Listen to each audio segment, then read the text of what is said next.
പാർവതിനെ എങ്ങനെ പ്രപ്പോസ് ചെയ്ത ബാലഗോപാലൻ? പാർവതി ആക്ച്വലി അതാ പറഞ്ഞ ഞങ്ങളൊരു പ്രപ്പോസ് ചെയ്യുക അങ്ങനത്തെ ഒരു പരിപാടികളൊന്നും ഉണ്ടായിരുന്നില്ല.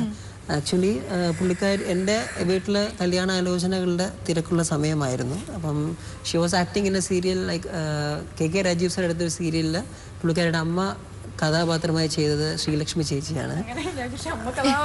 അല്ല പേടിക്കണ്ട, എന്നെ അമ്മ ആക്കിയിട്ടില്ല. അമ്മ ചെയ്തത് ശ്രീലക്ഷ്മി ചേച്ചിയാണ്. അപ്പോൾ ശ്രീലക്ഷ്മി ചേച്ചിയും എൻ്റെ ഫാമിലിയുമായിട്ട് ഭയങ്കര ക്ലോസാണ്. അങ്ങനെ ഇവര് ഞങ്ങളുടെ വീട്ടിലൊരു ദിവസം വരികയും അങ്ങനെയാണ് ഞാൻ കാണുന്നത്. അതിനുശേഷം ഫേസ്ബുക്കിൽ റിക്വസ്റ്റ് ഇട്ടു. വളരെ വിരളമായ ചാറ്റ് ചെയ്യാറുള്ളൂ.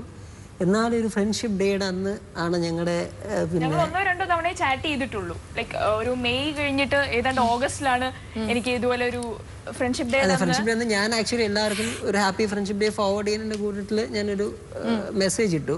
ബട്ട് വൈകിട്ട് വന്ന് ഞാൻ നോക്കിയപ്പോഴത്തേക്ക് എന്നെ ആരോ ബ്ലോക്ക് ചെയ്തിരിക്കുന്നു. നോക്കിയപ്പോഴത്തേക്ക് എന്നെ അങ്ങ് ബ്ലോക്ക് ചെയ്തു. അപ്പം ഞാൻ വെച്ചാൽ ആഹാ അങ്ങനെ ഞാൻ ഒരു മെസ്സേജ് പോലും അയക്കാത്ത എന്നെ ബ്ലോക്ക് ചെയ്യാൻ വളർന്നുവോ എന്ന് വിചാരിച്ചപ്പോഴത്തേക്ക് അതിൻ്റെ താഴെ എനിക്കൊരു മെസ്സേജ് ഉണ്ടായിരുന്നു. ഞാൻ എൻ്റെ FB മെസ്സഞ്ചർ ഡീആക്ടിവേറ്റ് ചെയ്യാണ്, this is my WhatsApp number എന്ന് പറഞ്ഞ് പുള്ളിക്കാരി കാര്യങ്ങൾ കുറെ കൂടെ എളുപ്പമാക്കി എനിക്ക് തന്നു. മനസ്സിലായില്ലേ?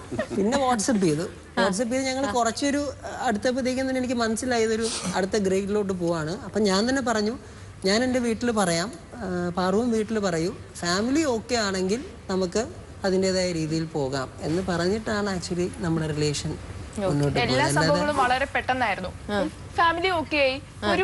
ഞങ്ങളപ്പം ഒരു ടെൻഷനും ഇല്ലാത്തൊരു ഞാൻ നേരത്തെ പറഞ്ഞ ഒരു കാര്യം ഒന്ന് ഓർമ്മിക്കാം. ഈ നേരത്തെ ചോദിച്ചു പാറുവിനോട് ലിവിങ് ടുഗദർ ആവട്ടെ ബ്രേക്കപ്പ് പാർട്ടി ആവട്ടെ, ആ ഒരു ചോദ്യത്തിൽ എനിക്ക് ഒരു ഉത്തരം പറയാനുള്ളത് ഈ പറഞ്ഞ പോലെ ഞാൻ നേരത്തെ പറഞ്ഞു, നമുക്ക് ഓപ്പർച്യൂണിറ്റീസ് ഒരുപാടുണ്ട്. ഈ പറയുന്നവർക്ക് നമ്മുടെ ഫ്രീ വില്ലാണ്, അതായത് കല്യാണം കഴിക്കണോ അല്ലെങ്കിൽ അത് ലിവിങ് ടുഗദർ വേണോ അല്ലെങ്കിൽ ഇത് ചെയ്യണോ. പക്ഷേ എനിക്ക് തോന്നുന്നു അതിന് നമ്മുടെ പാരൻസ് നമ്മൾ എന്ത് കണ്ടു വളരുന്നു, നമ്മളെ എന്ത് പഠിപ്പിക്കുന്നു, എന്ത് ശീലിപ്പിക്കുന്നു എന്നുള്ളൊരു വലിയൊരു ഇമ്പോർട്ടൻറ്റ് ഒരു ഘടകമാണ്. ഞാൻ എന്ത് കണ്ടു വളർന്നു, ഓക്കെ നമ്മുടെ മുന്നിൽ ഇത്രയും കാര്യമുണ്ട്, ഇത് ചെയ്താൽ ശരിയാണെങ്കിൽ ഞാൻ അത് ചെയ്യാം അല്ലെങ്കിൽ അത് ചെയ്യണ്ട എന്ന് പറയുന്ന ഒരു കാറ്റഗറിയിലാണ് ഞാൻ നിൽക്കുന്നത്. അതുകൊണ്ട് എനിക്ക് തോന്നുന്നു നമ്മൾ എന്തെടുക്കും, നമ്മുടെ പാരൻസ് നമുക്ക് എന്ത് നമ്മളെ എങ്ങനെ ശീലിച്ചു അതുപോലെ നമ്മൾ ചെയ്യത്തുള്ളൂ.